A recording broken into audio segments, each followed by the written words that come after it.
Tiga golongan manusia yang doanya tidak ditolak itu: satu, dungane pemimpin sing adil. Sing nomor loro, dungane orang yang teraniaya. Mula jangan pernah awak diki gawe piloro wong. Mbok sengaja utawa sengaja awak diki kadang-kadang muni sak-sakmu, tumindak sak-sakmu, terus menyakiti orang lain, itu namanya zalim. Akhirnya orang itu nggak terima, terus donga sing rapati apik kanggo awake dhewe. Lah ini yang bahaya.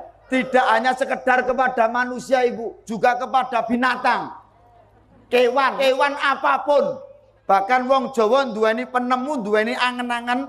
Contohnya kula pun nate cerita, ana wong lanang bojone meteng anyaran kan gak etuk neko-neko. Betul? Ora etuk gawe piloro marang sepodo engko ndak tumut nek anak, betul? Bisa cacat mental ataupun bisa cacat fisik. Percaya monggo, mboten nggih mboten napa-napa.